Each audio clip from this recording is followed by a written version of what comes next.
आप जैसे young stars के पास पीआर, स्टाइलिस्ट, ट्रेनर्स सब कुछ है. एक्चुअली टैलेंट की भी जरूरत नहीं. Let alone my blessings.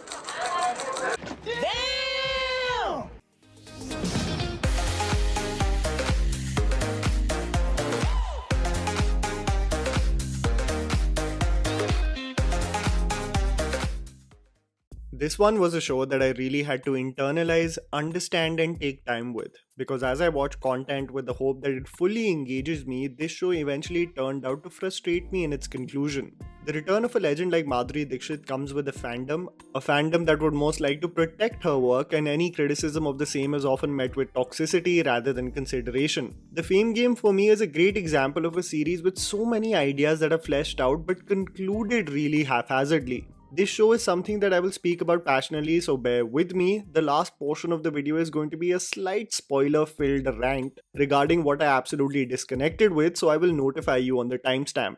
The Fame Game focuses on Anamika Anand, played by Madhuri Dixit, who is a star who is respected and lauded by the general public but is definitely past her prime. Reuniting with Manish Khanna, played by Manav Kaul, for a project just as the film is around the corner, she out of nowhere goes missing, leading to an investigation unearthing the various complicated dynamics that exist around her. From her family to her professional and personal relationships outside of her home, we realize that the luxurious lives of stars is far more complicated and frankly sad as one would expect.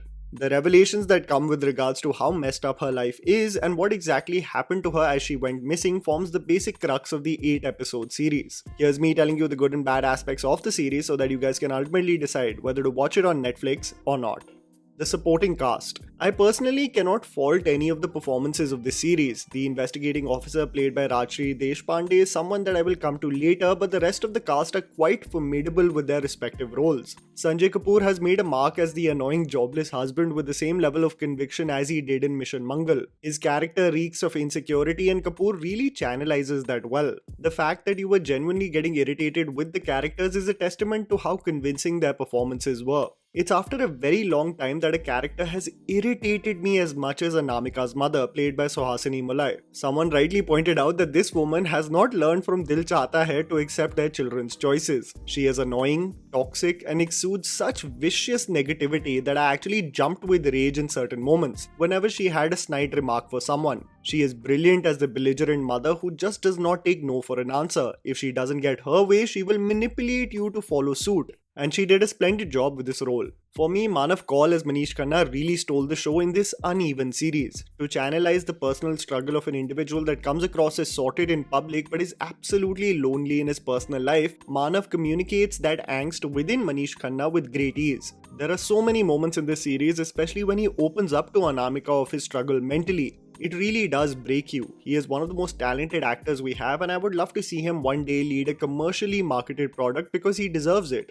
Gagan Arora's character is someone that I can't really expand upon, but let's just say the writing really lets him down in the latter half of the series. Lakshmir Saran really stands out as Avi, a character that is argumentative, dismissive, and reeking of privilege. But that is precisely the character he is playing, and he nails it to the T. Muskan Jaffrey as Ammu really puts forth a rather inconsistent performance, but more on that later. Excessive analogies. The funniest part about this series is that nobody really talks directly. So if someone really wants to confront another person, they will speak in analogies because, like most Indian families, the issue is something that individuals want to circle around rather than deal with head on. While talking about a hollow marriage and the lack of love in their life, Manish and Anamika give references to मिठाई के shop खाली हो गए हैं और अब तो नए लेन में Starbucks भी खुल गया है. The Nani gave a snide remark to Anamika and goes, पुराने कपड़े में तुम्हारा बहुत मन लग रहा है, to which Anamika replies, खुद के कपड़े तो चूज भी नहीं करने दिए ना. At one point of time I was like, भाई, can everybody just speak normally? कहना क्या चाहते हो? Social themes. I think the biggest problem this series suffers from is the balancing act that it wants to do with the kidnapping as the central plot point, while it still wants to flesh out so many social themes regarding the various characters in this world. According to me, it only partially is successful in doing both. The thriller aspect of it, according to me, which was finding Anamika, goes for an absolute toss by the end of it, but in the process it does successfully shed light on interesting social themes. the sexism most women experience in and out of the home as working professionals, what makes a perfect mother, wife, or daughter, even if an aspect like that exists, the ramifications of leading your life based on others' choices, the resentment that builds up because of the same. I think the show portrays toxic relationships also really well. Oftentimes, you see gaslighting among characters portrayed as caring and loving, but inadvertently making a character like Anamika doubt her self-worth. The formative years and understanding one's identity, especially for the children in this series, independent from the aura and the image of the mother Anamika, I think that also partially was fleshed out well. I'm already gearing up to rant why such themes were expanded upon but really tanked in the second half of the series, so let me get to it soon. Implausible scenarios and some sour grapes. There are many implausible scenes in this series, and this is especially with the character played by Gagan Arora. The character and what they try to do with him initially is very interesting, but they never make him understand the repercussions of his actions, especially at a time when the police has anything related to Anamika under a scanner. It almost becomes hilariously convenient, and his union with the character from the series is the one thing that you know in real life would never happen. To even think that there's a slight possibility of the same is totally absurd.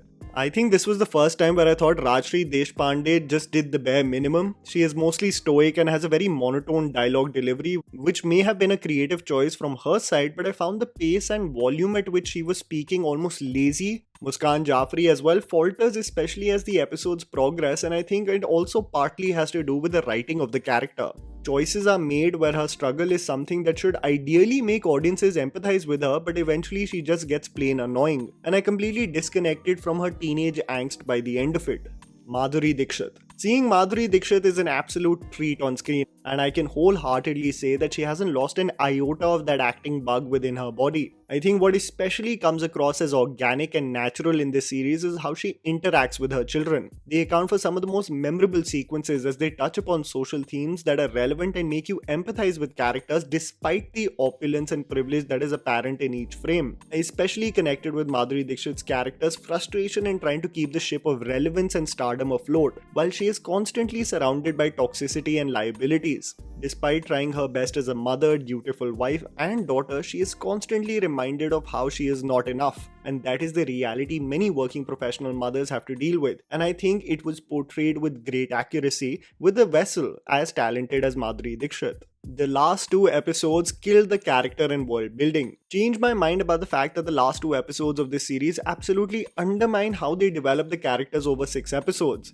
It makes no sense, it's frustrating, and I can back this argument. Just because a revelation is shocking doesn't mean that it makes sense from a screenplay point of view. As you develop characters and a world, there are elements provided to hint at some kind of foreshadowing. But this series in the last 2 episodes scraps fundamental development of characters and literally goes, screw it, here's some shock value for you, get ready for season 2. And for me, it actually stopped the potential of Fame Game being exceptional and just being an above average series. Now, because I walked around in circles by not revealing anything, I'm going to get to brass tacks and rant for a bit. And please do chime in the comments below with a spoiler warning in the comments if you have something to say about the same. You can shut the video now if you don't want spoilers, because the spoiler filled rant is going to start in 3, 2, 1.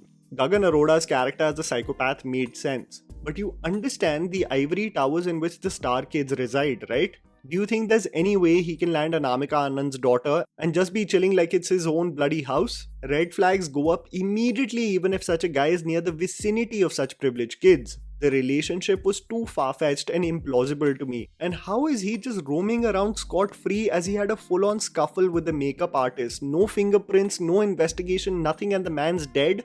And he's just chilling on the red carpet with the family? Okay, let's get to the main thing. Anamika Anand orchestrates her own kidnapping. But dude, the one man that you had loved with all your heart, 8 episodes से तुम उसके पीछे पड़े हुए हो, एक साथ मिलते हो, तुम reminisce करते हो, and the man's committed suicide, and you don't even shed a tear. You're not even affected by him dying. You told the one person you could trust about this entire charade, and it wasn't the domestic help that is always by your side, and it's your erratic, annoying daughter who just flips whenever she wants. What a terrible choice to make. You develop the daughter as this naive, emotional, almost delusional privileged kid, only to then convince me that she had everything planned, orchestrated, and that actually she was in control this entire time.